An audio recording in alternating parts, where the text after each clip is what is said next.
Hi everybody, this is Dr. Lydia and I'm so excited to present to you Dr. Valentin. Dr. Valentin actually gave birth to my Julia almost 2 years ago. 2 years ago already. Time flies. Thank you so much for joining us. It's my pleasure. And she has 2 beautiful boys.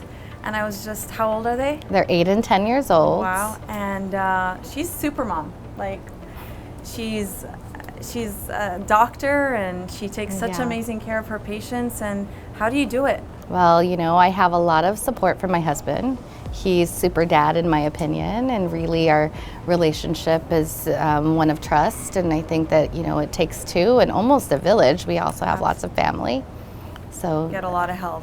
We do. How important is dental care for a woman during her pregnancy? Yeah, well, dental care is extremely important, especially during pregnancy, because your mouth and everything in it is a direct portal to your bloodstream, which is a direct portal right to the baby through the placenta. And so if anything is, you know, infected or any of that, the baby is at risk for possible things like infection or preterm labor. We've seen that periodontal disease is associated with preterm birth, preterm labor, because of this direct connection through to the bloodstream. Well, obviously it is safe for a woman to go to her dentist. What do you tell your patients? Well, not only is it safe, it's recommended. In the first trimester, it's good to get a good cleaning and make sure that we identify any kind of deeper infections.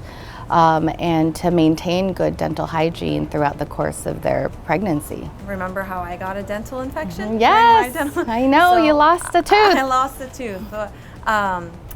And I was doing everything right, but morning sickness got the best of me. Yeah. So going to the dentist is what really saved my mouth, and I don't have any new cavities or anything like that, but my gums were really inflamed. But that was kept under control because my brothers were doing cleanings on me about every month. Yes.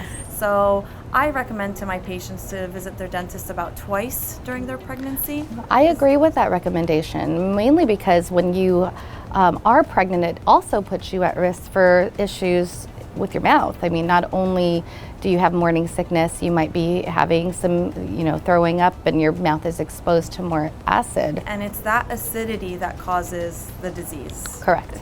It's all acidity. Is it safe, say a woman is in pain from a dental issue, is it safe for a dentist to work on her, to give her a local anesthetic? A lot of women worry about the local anesthetic. What's worse, the pain or the local anesthetic for the baby? So the pain. Yeah, but right? You know, well, to your point, when you think about, you know, what we use for the local anesthetic, it's a lidocaine. So guess what we're putting in an epidural? It's basically a form of lidocaine. Very, very safe in pregnancy, well studied. So, you know, it's important that there isn't any worry about any of this causing any harm. In fact, it's something that we know has been studied over the course of several patients and decades, and it is safe. Well, I wouldn't recommend the use of epinephrine, because as we know, we want good blood flow through to the placenta. We also want to make sure that, you know, we're not cutting off any blood supply to any other part of the mom and her organs when there is, you know, another person that's being serviced by the blood supply. And so epinephrine is a vasoconstrictor. It makes your blood vessels very tight and small, and so we'd like to avoid that. And many dentists are fine with not using that component.